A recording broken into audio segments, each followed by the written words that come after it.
Assalamualaikum warahmatullahi wabarakatuh. Alhamdulillahirabbil alamin alladzi hadana li hadza wa ma kunna linahtadiya laula an hadana Allah. Wa asyhadu an la ilaha illallah wahdahu la syarikalah wa asyhadu anna Muhammadan abduhu wa rasuluh. Allahumma salli ala Muhammad wa ala alihi wa ashabihi wa man tabi'ahum bi ihsanin ila yaumiddin. Ya ayyuhalladzina amanu taqullaha haqqa tuqatih wa la tamutunna illa wa antum muslimun wa ba'du. Fa inna asdaqal hadisi kitabullah wa khairal hadyi hadyu Muhammadin sallallahu alaihi wasallam.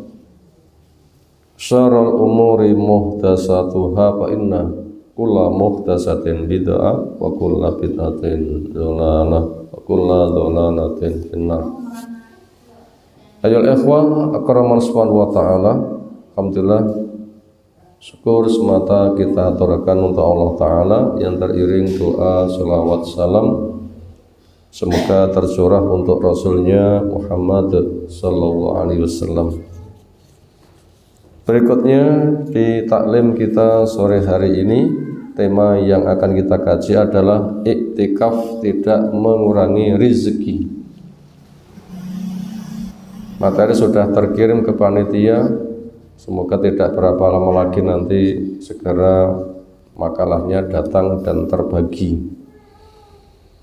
Di grup Majelis Sholihin sudah saya kirim makalahnya, iktikaf tidak mengurangi harta. Mungkin ada yang mau menyimak, di situ sudah ada. Alasan kenapa tema ini kita angkat, karena ada kemungkinan potensi pemikiran. Warepe butuh duit akeh iktikaf ya sing ngeweki sapa. Ngoten kira-kira nggih. Butuh duit mboten badhe butuh. Mboten.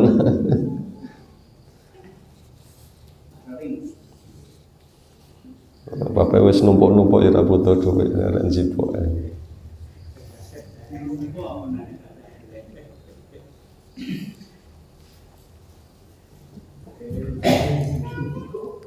Apalagi ada istilah THR, tunjangan hari raya.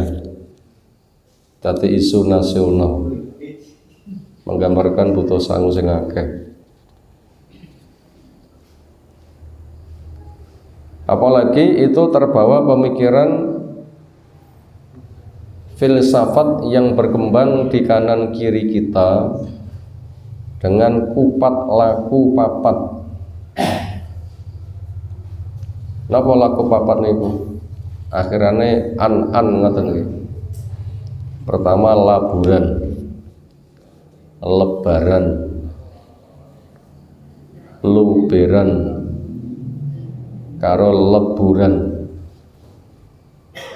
Laburan ngelabur omah, nah niku kan biayanya kathah to nggih. Omahe dilabur, ya lama enggak gampang to cek murah lah nggih. Nek gawe keramik, kayak sing regane larang-larang entake piro. Sing butuh dipermak ya enggak omahe tok, ya sak wongi. Sandangan tuku sing apik ya larang. Tapi jane dadak ya ora memungkinkan. Demikian juga kendaraan nih, nanti lain-lain. Jelas itu butuh dana yang sangat banyak. Dana yang sangat banyak. Apalagi sudah masuk kepada perlaburan, lebaran, luberan. Nah, luberan ini mulai dum-dum sangu. Terus juga nggak sedikit dana yang disiapkan. Itu pemikiran yang ada di masyarakat. Makanya kita tidak usah membelakukan falsafat kupat. Kenapa? Bukan dari Islam. Idul Fitri jangan diganti lebaran. Sing tren lebaran apa Idul Fitri? Nggak usah dipakai, pakai bahasa syar'i saja. Idul Fitri.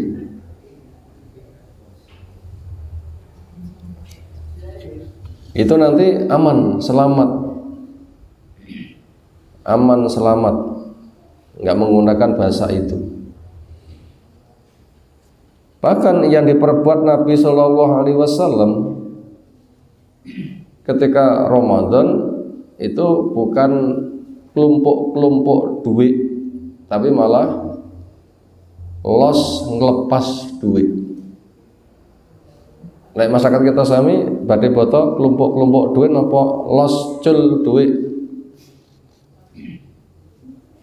Sing kathah kelompok-kelompok, ning Nabi malah napa? Lepas los duite. Karena beliau punya pembawaan dermawan. Ketika Ramadan Jibril datang lebih dermawan. Gambaran kedermawannya andaikan dilomba dengan cepatnya pergerakan angin, Nabi itu lebih cepat.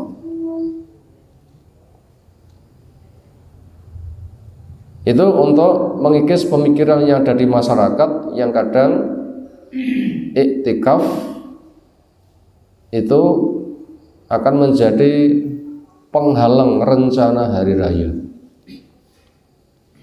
Maka yang hak adalah justru iktikaf tidak mengurangi rezeki. Gimana? Nah, ini harus memiliki pemikiran syar'i. Akal-akalan tok gak bakal cetok. Nah, semata hanya mengandalkan akal, justru nanti berpotensi iktikaf tertuduh sebagai penghalang rencana. Maka untuk itu, setelah kita pahami apa sebab tema kita angkat, yaitu ada pemikiran miring berkaitan iktikaf, tujuan tema kita angkat adalah untuk pemberdayaan bahasanya iktikaf justru itu menyempurnakan dan lebih menyukseskan. Sekarang kita baca dulu materinya. Satu hadis bersama satu sarah. Kita baca. An Jabir ibn Abdillah radhiyallahu anhu qala an-nabiyyu sallallahu alaihi wasallam, ya ayuhan nasu, wahai manusia, inna ahadakum, sesungguhnya seseorang dari kamu, lan yamuta, tidak bakal mati, hatta sehingga yastakmila, ia ambil dengan sempurna rizqahu, jatah rizkinya. Apa mati? Rezekine wis dijipuk entek. Rezekine wis dijipuk entek. Selagi rong entek gak bakal mati walaupun diancam mau dipateni. Dan ndak matinya bukan karena dongdeng, napa dongdeng. Orang yang kebal senjata tajam, orang yang sakti, bukan. Nyapa orang mati-mati, jatai rezeki rong tak belum habis. Ini dalil, ini petunjuk. Akal memahami, akal nggak bisa menyusun pemikiran seperti ini. Yang ada akal itu mengeluh apabila digunakan sebagai landasan solusi. Agama itu membimbing. Maka daripada itu falas tas tabatiu, kalian jangan hilang kesabaran. Arizqo, adanya rezeki, kamu tuduh, kamu anggap rezeki itu lambat. Khudhu ma halal, ambillah yang halal, wa ta'u ma hurrima, dan tinggalkan yang haram. Hasil tahqiq Syalbani di dalam takhrij kitab As-Sunnah nomor 420 dinyatakan sahih. Ibnu Majah meriwayatkan, Ibnu Hibban meriwayatkan, semisal Ibnu Abi Asim juga meriwayatkan pada As-Sunnah nomor 420. Sekarang kita baca pensarahannya. Qaddarallahu rizqa lil insan, Allah telah menetapkan rezeki buat manusia. Fi batni ummi, ketika manusia berada di perut ibu. Umur 4 bulan ditiupkannya roh, ditulis 4 jatah. Kenapa 4 jatah nih? 1 jatah umur. Apa sedina, apa seminggu, apa setahun, apa swidak tahun, apa 70, apa 80. Sudah ada tulisan jatah umurnya berapa. Masing-masing dari kita sudah. Rata-rata pinten umat niki umure? Swidak 70. Sing meh swidak ya meh, sing meh 70 ya meh. Kadung swidak, kadung 70 turahan. Yang jelas yang 100 punjul jarang. Yang jelas kullu nafsin za'iqatul maut. Makanya kita wajib segera berbenah, jangan berpanjang angan. Karena tidak ada yang kita tunggu kecuali apa? Kematian. Yang kedua, jatah rezeki. 3, amal, kemampuan karya, termasuk bakat-bakate. Yang keempat, suka dan duka. Sukane apa, dukane apa, bahagia celakanya apa, wis enek. Ini namanya catatan takdir kauni sebagai bekal. Andaikan dijatah swidak tok entene tangge apa. Masalah rezeki sebabnya halal po haram terus tok nggih apa. Kemampuan karyamu tok nggih tandang sing apik po tok nggih tandang sing elek. Lain untuk seneng, kamu bisakah menyukuri ketika dapat musibah, dapatkah menyabari. Jadi 4 catatan takdir ini adalah takdir kauni. Fungsinya untuk apa? Modal. Takdir syar'i nanti membimbing bagaimana orang itu melangkah. Itu sudah ada tulisan, termasuk umur kita berapa sudah ada, rezeki kita berapa sudah ada. Yang terpakai berapa, sisanya berapa, bisa naik catatannya. Cuma kita nggak diberitahu. Umur juga demikian. Itu ketika berada di perut ibunya.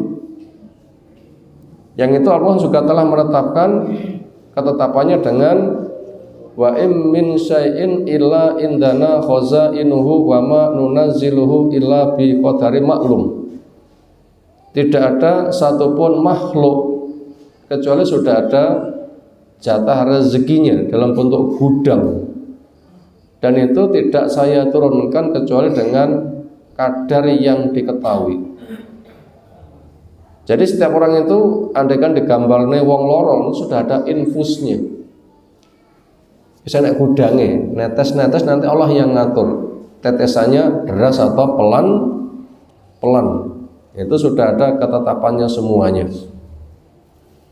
Itu rezeki sudah ditulis ketika orang itu berada di perut ibunya. Dan itu sebelum bekerja wis enek, iki lho jatahmu semene. Cuma kita nggak diberitahu.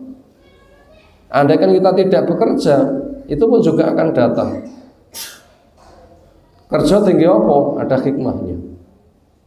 Bukan penentu rezeki. Siapa penentu rezeki? Allah dengan ketetapan takdirnya. Apa fungsi kerja? Hikmah tambah. Ingat, kerja bukan kunci rezeki. Kerja bukan kunci rezeki, tapi kerja itu ada hikmah tambah. Wa ma'adzalika, dan bersamaan sudah ada jatah rezeki, amarah, Allah tetap memerintahkan bi ayyas'a, supaya orang bekerja, menempuh sebab. Bekerja menempuh sebab. Karena jatah semennya sudah ada sebabnya, dan nanti orang akan dimudahkan meraih jatahnya dengan sebab-sebab. Makanya sebab ini kerjakan. Kenapa? Pertama, memang Allah berlakukan sebab akibat. Yang kedua, sebagai bahan ujian, milih sebab sing apik apa milih sebab sing elek. Yang nomor 3, Bisakah menyukuri atau menyabari?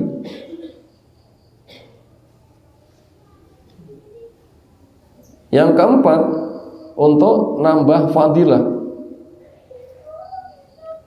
Keselnya, susahnya itu ada pahala tersendiri.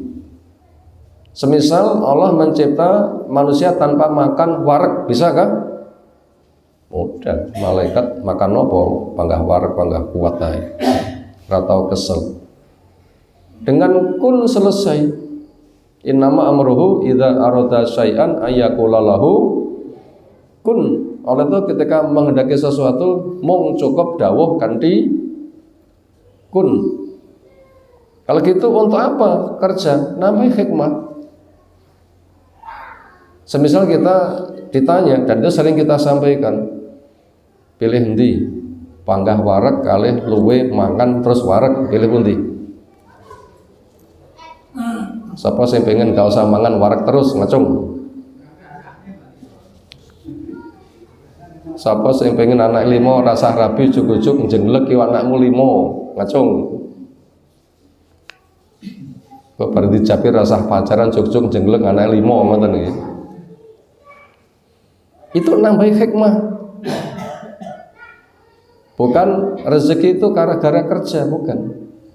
Nambahi hikmah. Yang paling utama itu ujian. Ujian taat, adanya sebab akibat. Ujian milih sing halal, ujian milih sing haram. Sing paling utama itu hikmah kerja, bukan penentu rezeki. Bukan penentu rezeki. Makanya kadang ada orang memiliki sebuah pegangan. Apa itu? Innallaha la yughayyiru ma biqaumin hatta yughayyiru ma bi anfusihim. Niku sering terjemahane napa? Allah tidak merubah nasib apa yang ada di suatu kaum sehingga kaum merubah nasibnya sendiri. Salahmu ora kerja ya ora entuk duit, salahmu ora gelemangan ya ora warak. Seolah maknanya begitu. Betulkah itu terjemahnya? Bukan. Terjemahnya adalah kebaikan yang Allah berikan tidak akan berubah jadi petaka kecuali manusia merubah dengan kemaksiatan. Ayo, padha napa beda terjemahane? Jauh. Dan orang itu sering terjemah pakai akal, gak pakai terjemah pakai tafsir. Salah besar.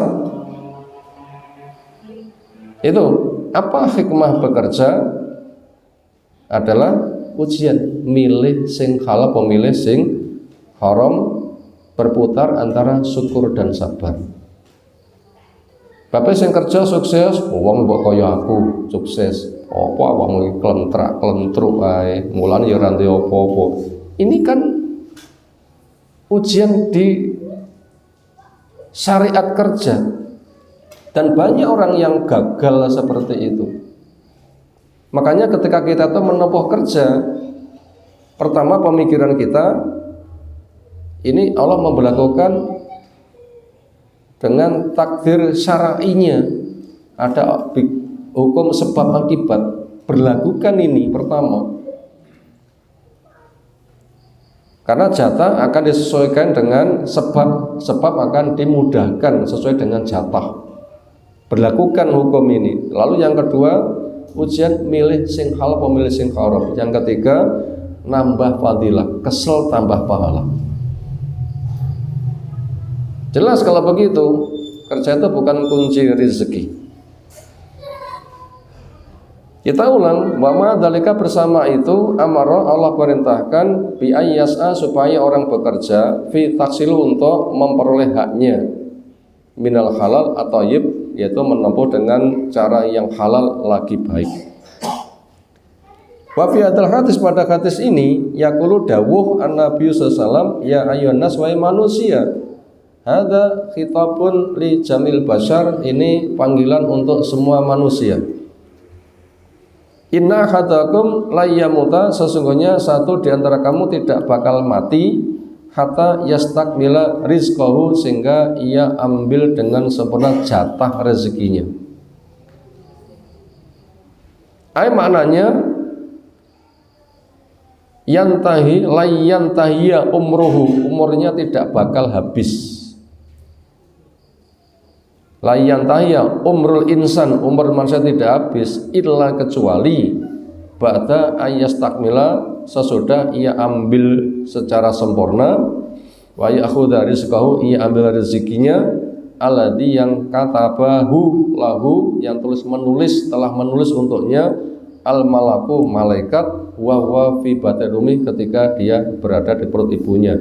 Umur 4 bulan ditulis 4 catatan, rezekinya piro sudah ada, gak bakal mati kecuali yang tercatat sudah ia ambil secara sempurna, dan itu habis lagi mati. Makanya nggak usah takut ancamannya wong sing ngancam ya, macam-macam tak pateni, malah wedi, malah manut karepe, nggak boleh. Dan bila diancam, bila belum waktunya mati, gak lek mati. Nabi itu berapa kali ada uji coba pembunuhan? Pano lolos betul. Nabi kagungan aji kekebalan nopo? Gak punya kan? Rakaya wong Jawa, engko gek wis dadi murid mbek guru sapa ngono ya. Gak ada. Gak ada. Fa inna kula insan, maka sesungguhnya setiap manusia qad kutiba lahu, sungguh telah ditulis baginya, wa wa fi batni ummi, di mana dia berada di perut ibunya, rizqu wa umruhu, entah itu rezekinya maupun umurnya. Fala tastabtiu, maka kamu jangan hilang kesabaran. Arizqa berkaitan masalah rezeki. Akhirnya rumoso ora teko-teko malah golek sing haram ya angel. Cuman kon dadak golek sing halal. Nah, ini penyakit. Bahasa itu tidak boleh sama sekali. Maknanya iklamu, ketahuilah, anna rizqa, sungguhnya rezeki itu labuda ayasila, mesti akan sampai lil abdi, buat hamba, hatta lau zoharo lil insani annahu ta'akhara anhu, walaupun andaikan telah nyata pada manusia dia itu memang sempat absen tidak mengambilnya. Jadi sudah ada jatah supaya orang itu menempuh sebab. Ketika absen menempuh sebab, sehingga pemberiannya Allah berikan gratis tanpa melewati sebab. Mungkinkah kita waktu ini kerja ada halangan malah nggak kerja? Mungkinkah? Istilahnya diundang genduren rotoko jebret terne, ngoten nggih? Wonten bahasa ngoten niku. Nah, malah dikene nek lawang, ini malah ora usah kerja malah diterne. Ini bahasa masyarakat. Diundang genduren, rasa teko, jebule malah diterne. Ini memahami alur pemahaman, bukan ngujuk-ngujuk ikon genduren, mboten ngoten. Itu bahasa masyarakat untuk memudahkan pemahaman. Sering yang seperti itu. Iki jamku kerja tapi ada halangan. Ternyata Allah berikan tanpa melewati kerja. Kenapa? Memang kerja itu bukan kunci rezeki. Rezeki itu sudah ada jatahnya. Nah begitu. Dan itu sudah ada jatahnya. Fa inna dzalika min hikmatillah azza wa jalla, termasuk kebijakan Allah azza wa jalla. Makanya karena kerja itu bukan kunci rezeki, solusinya khudzu ma halal wa da'u ma haruma, ambillah yang halal dan tinggalkan yang haram. Maknanya madama ana rizqa maksum, selagi rezeki wis didum tanpa usaha, nek jatahi, usaha itu ada hikmah lain. Makanya fala tatlubu rizqa bima harramahu azza wajal, jangan kamu ambil rezeki dengan cara yang Allah haramkan. Makanya manuk niku isuk budal nggih tawakal. Tawakal niku sadar Allah yang mencipta, berlaku sebab akibat, maka dia menempuh sebab semampunya. Bismillah, rono rene Allah memberi budal, isuk telih kosong, sore pulang bek. Itu namanya tawakal. Makanya ketika tawakal menempuh sebab, ambil sebab yang halal. Karena sebab yang haram itu tidak bisa mendatangkan rezeki. Sebab yang haram malah menjadi penghalang rezeki. Mana kaidahnya? Sebab halal bukan cara meraih rezeki, tapi kita ulang, sebab haram bukan cara untuk mengambil, tapi sebab haram malah penolak. Mana dalilnya? Makanya ungkapan di masyarakat itu salah berat. Sing haram angel, kok dadak golek sing halal. Rumasane sing haram kuwi luwih penak. Sing halal itu rumasane malah angel. Ini terbalik total. Haram itu justru itu menolak rezeki. Mana kaidahnya? Wala yardo bimul kufro. Allah tidak ridho kepada kekafiran. Oke, kafir kok sugih, istidraj. Itu siksa. Bukan rezeki. Ulu wasrafu wa tamatau qalilan innakum mujrimun. Polo-polo nolemu senang-senang kamu tuh pendosa. Di tengah dosa nanti akan dihancurkan. Itu bukan rezeki itu, istidrat itu. Mana dalil yang lain? Innallaha la yuharimu rizqa bidzambin yusibu. Allah itu mengharamkan rezeki gara-gara dosa. Dosa itu bukan mendatangkan tapi malah mengharamkan, malah merusak. Dhaharal fasadu fil barri wal bahri bima kasabat aydinnas. Petaka di daratan, di lautan karena dosa-dosa dari manusia. Maka daripada itu rezeki sudah ada jatahnya. Sebab itu bukan penentu rezeki. Ketika orang itu absen tidak bisa melaksanakan, Allah pun juga akan datangkan dengan cara yang mudah. Maka daripada itu janganlah kamu cari dengan cara yang Allah haramkan. Fa innal haram la yajlibu lil abdi rizqan. Karena yang haram tidak bisa mendatangkan rezeki buat hamba. Ini syarahnya sangat gamblang. Haram nggak bisa mendatangkan rezeki buat hamba. Lam yakunillahu kataballahu, yang mana Allah belum menulisnya. Wa hadza tawjihun lil iktifa. Ini arahan supaya orang menempuh cara yang dianggap cukup, yaitu yang halal. Al-qanaah, yang qanaah, menerima bil halali dengan cara yang halal, wal bu'ti al haram, dan menjauhkan dari yang haram.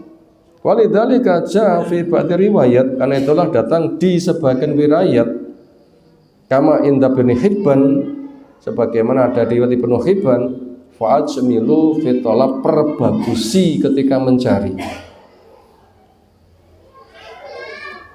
Bi an ta'lubu min khillihi bila khirsin, di mana kamu mengambilnya tanpa serakah, wala ta'abin, tanpa harus memayahkan lera kesel raintuk, wala khaufin, tanpa ancaman rasa takut, ala fawatihi, ketika barang itu luput. Wa hadza la yunafi al-murabbil amal. Pemikiran di atas ini tidak meniadakan perintah untuk beramal wal sa'yi, dan berusaha fil ardi, di bumi, libtiqa rezeki, untuk cari rezeki. Karena ada perintah juga, faida qudiyati sholatu fan tasyiru fil ardi wa batahu min fadilah. Ketika sholat ditunaikan, silahkan bertebaran, kamu ambil. Bahasa di atas tidak bertentangan dengan itu, karena Allah ketika memberikan petunjuk nggak ada yang kontradiksi. Walakinnahu tahdhibun lisa'yi, tetapi Islam datang untuk menyempurnakan usaha. Warisatun lahum li'adami takallub ala dunia, dan membimbing supaya orang itu tidak serakah kepada dunia. Wa adamil husni ala ma fata minha, dan tidak susah ketika belum didapatkan. Fa innahu ta'ala qad qaddara rizqa. Kenapa? Allah telah menetapkan rezeki, wa katab, dan telah menulisnya, wa qadalau sababan, dan telah menetapkan sebabnya, wa atau bil ijmal, mencari dengan memilih cara yang bagus. Wa fil hadis, di dalam hadis ini ada kandungan makna al-amru birrifqi fi talabid dunya. Perintah ketika mencari dunia, dunia itu dianggap sebagai konco. Biasanya tiang itu menawi yang mencari dunia itu mengencar buruan atau mencari teman untuk saling tolong menolong. itu yang berburu. Biasanya dunia yang diincar itu sebagai buruan atau teman yang diajak untuk tolong menolong. Buruan. Di sini petunjuknya jangan dunia kamu jadikan barang buruan, tapi jadikan konco. Yang kenal temannya nanti saling bantu. Kenapa? Kalau kita jadikan dunia sebagai buruan, kita nggak akan pernah bisa menangkapnya. Seperti mengejar bayang-bayang. Bisa ketangkap? Orangnya berdiri, cahaya sebenarnya di sana, bayang-bayangnya di sini. Kejaran gimana bayang-bayangnya? Nggak akan pernah ketemu. Tapi kamu tinggalkan gimana bayang-bayangnya? Ikut.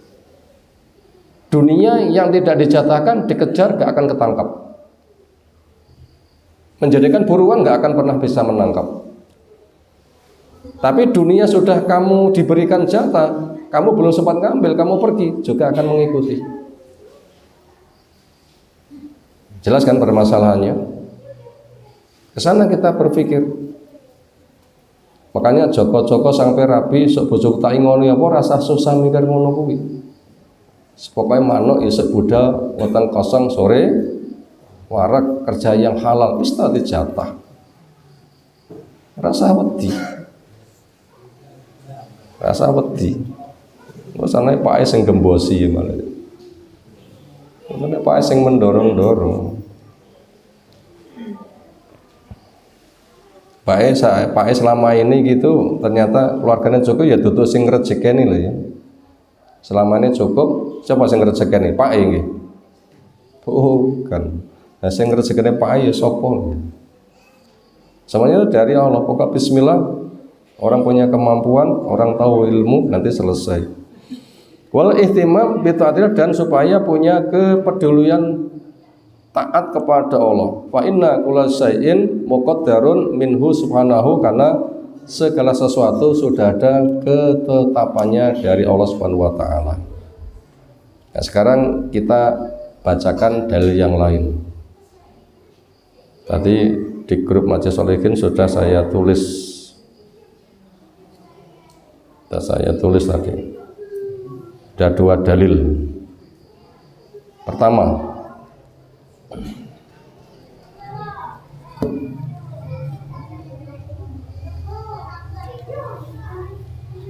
hadis dari Zaid bin Sabit hasil telah Al-Albani ada di Sahih At-Targhib, itu hadisnya sahih. Pesan Nabi sallallahu alaihi wasallam, "Mangkanati dunya hammahu." Sapa sing himai itu untuk dunia. Napa himah niku? Tujuan utama sing dadi program buruan. Kudu tak cekel, harus saya tangkap, harus saya kuasai. Aku kudu duwe ngene. Himmahnya, tujuan tertingginya untuk mencari dunia. Farraqallahu alaihi amrahu, Allah akan membuat urusannya porak-poranda. Bayang-bayang dicekel, gak pernah kecekel, ya. Wajala faqrau baina aini, dan Allah jadikan rasa fakirnya gak pernah puas, butuh terus, itu diantara 2 matanya. Terus mengiang. Sementara walam ya'tihi minad dunya illa ma kutiba lahu, dunia tidak akan pernah datang kepadanya kecuali yang sudah ditulis. Paman yang gampang ya tadi, sirih nyekel bayang-bayang, terngiang, tapi nggak akan pernah ketangkap. Yang ia tangkap memang apa yang sudah dijatahkan. Tapi beda, wa man kanatil akhiratu niyatahu, siapa yang niatnya untuk cari akhirat. Aman neraka, masuk surga, apa sebabnya? Ilmu dicari. Kerja termasuk petunjuk dari ilmu. Itu programnya, aman neraka, masuk surga, apa sebabnya? Itulah ilmu, kerja, bimbingan dari ilmu. Ilmu membimbing kon kerja mboten. Jelas, idza qudiya sesuatu fantasir fil ardi wabtaghu min fadlillah. Ketika sholat telah ditunaikan supaya kamu bertebaran untuk cari rezeki, jelas. Itu kan ilmu kan. Makanya kerja itu niatannya ibadah. Karena perintah Allah harus dengan cara yang halal. Ketika sedang suka bagaimana mensikapi kesukaan, ketika sedang duka bagaimana mensikapi kedukaan, itu kan bimbingan ilmu kabeh kan seperti itu. Dan itu dikerjakan sholat dulu. Nanti sholat telah tiba, kerjanya mandek dhisik. Idza nudiya li sholati miyamizin fas au ila dzikrillah wa darul baik. Segera sambut, tinggalkan transaksimu. Selesai, lanjutkan. Jadi yang pokok itu sholat, kerja itu ngisi waktu jeda. Itu kan petunjuk agama, sudah ada bimbingannya seperti itu. Itu orang yang akhirat itu jadi himmah, tujuan utamanya. Apa fadilahnya? Jama'ullahu amrau, Allah akan kumpulkan untuknya akan urusannya. Wa ja'ala ghinahu fi qalbi, Allah jadikan puas ada di hatinya. Wa tatunya wa hiya raghimah, dunia akan datang kepadanya sementara dunia akan memaksanya. Dunia ditinggalkan, ngejar bayang-bayang. Nah seperti itu. Maka daripada itu, iktikaf itu supaya kita tegakkan. Karena kerja itu perintah Allah, ya kan? Iktikaf sama. Mana yang kita dahulukan? Jawabnya yang fadilahnya paling besar. Kerja sebab mencari jatah dunia, iktikaf cara maksimalisasi akhirat gedendi. Ayo gedendi. Kerja sebab untuk mendapatkan haknya dunia, iktikaf maksimalisasi hasil akhirat. Amal itu nilainya lebih baik daripada 1000 bulan gedendi. Pilih disangone 1 juta apa pilih disangone 10 repes? Ayo pilih ndi? Pilih ndi? Pilih sroko apa pilih mlebune kari-kari bae? Semilio oleh ngono.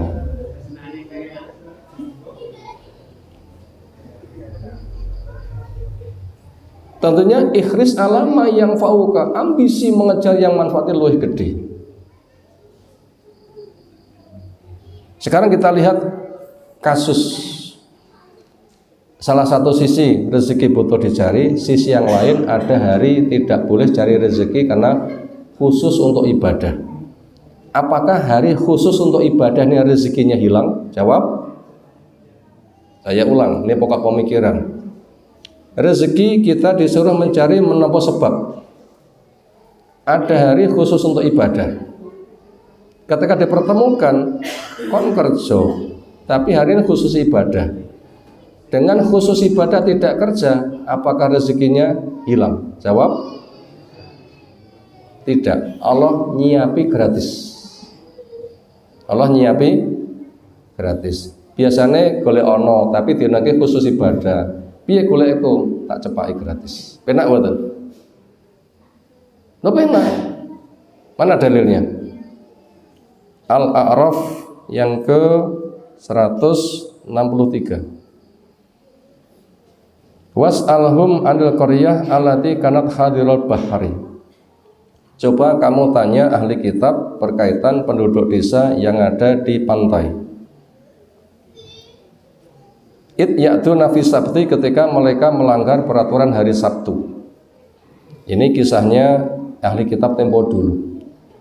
Setu hari ibadah, gak oleh melaut. Khusus Sabtu hari ibadah tidak boleh melaut. Apakah jatah rezekinya Sabtu khusus ibadah tidak boleh melaut, rezekinya berkurang? Ternyata enggak. Ternyata yang ada malah rezeki itu melimpah. Apa? Itta'tihim khitanuhum yawma sabtihim syuru'a. Ketika hari Sabtu mereka beribadah, Iwak nek laut malah dampiak. Allah nyediakan rezeki. Wa yauma la yasbitu la tatim lek duduk dina setu iwake gak enek. Diburu nganti yang tengah laut mulai hasilnya gak sepiro. Hari Sabtu ketika nggak bekerja iwake malah. Nah, ini contoh. Hari khusus ibadah nggak usah kerja, bukan perampas rezeki. Justru Allah jadikan lautnya malah iwake. Ternyata kegagalan mereka bukan nggak kerja gak dapat rezeki, tapi kegagalan mereka kesengsem.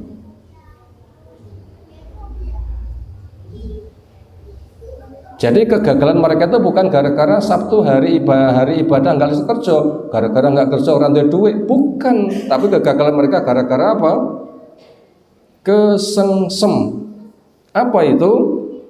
Wa kadzalika nablum bima kanu yafsukun, gitulah mereka saya uji, saya timpakan bencana dengan sebab kefasikannya.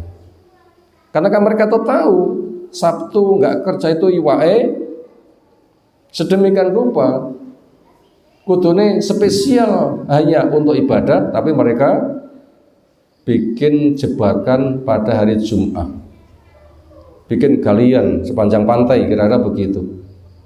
Tujuannya apa? Kalau Sabtu iwake sedang oke dibawa biaur, langsung masuk jebakan, banyune balik iwake. Ini kegagalan mereka ada di situ, pengkhianatannya, bukan tidak kerjanya.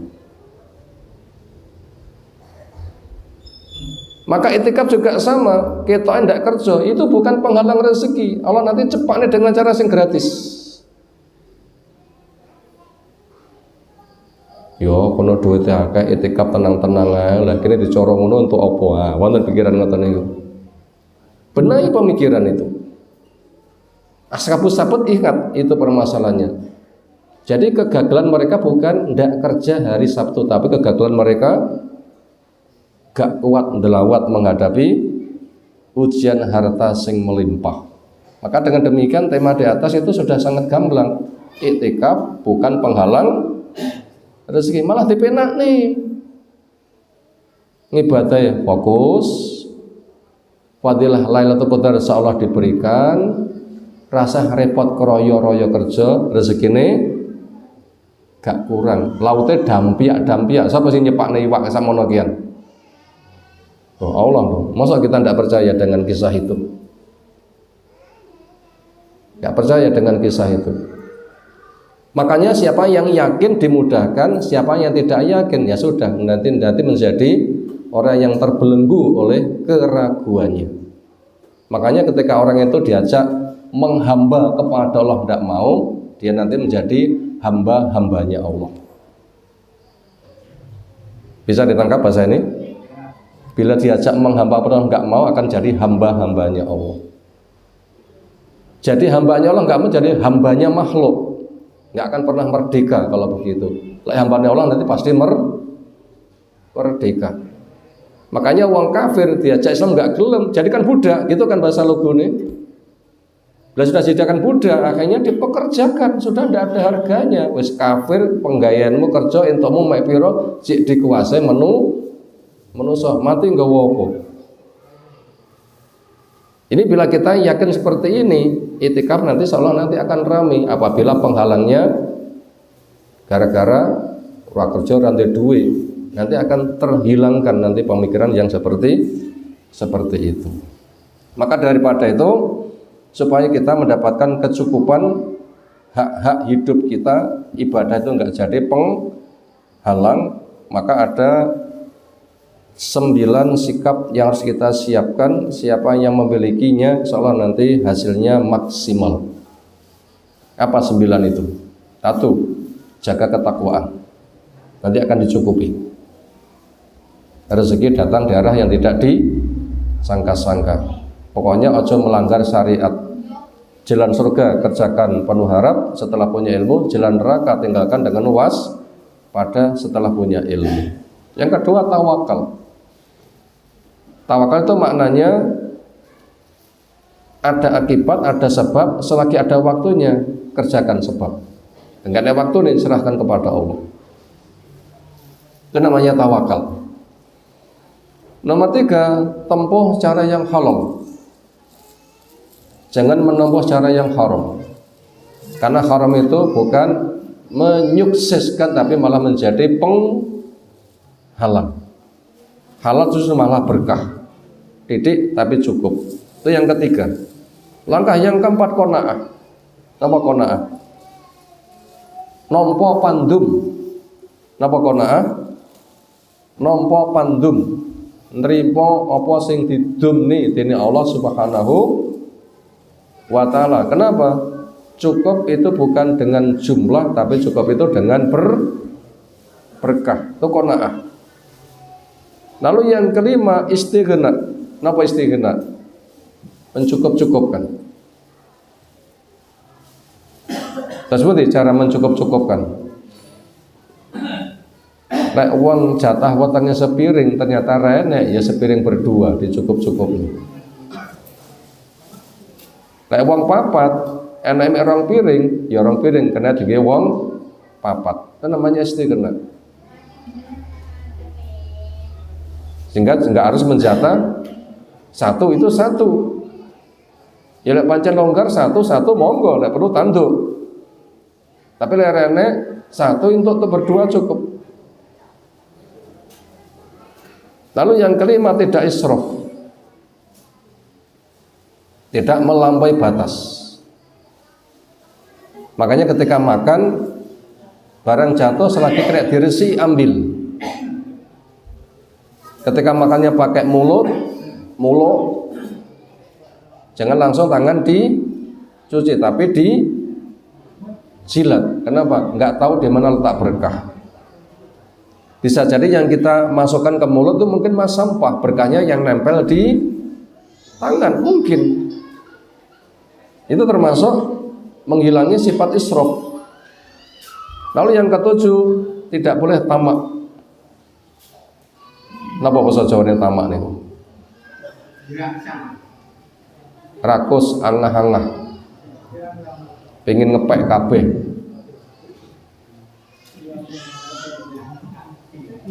Sepiring rong entek njel rong piring jenenge puwo-puwo.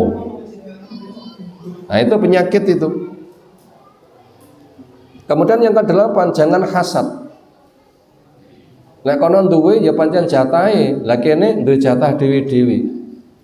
Muga-muga kono sukses mensikapi jatahnya, muga-muga di sini cukup dengan jatahnya. Jangan hasad. Lalu yang ke-9, jangan mubahah. Napa mubahah? Hadis menyebutkan la taqmusa hatta yatabahana sufil masajid.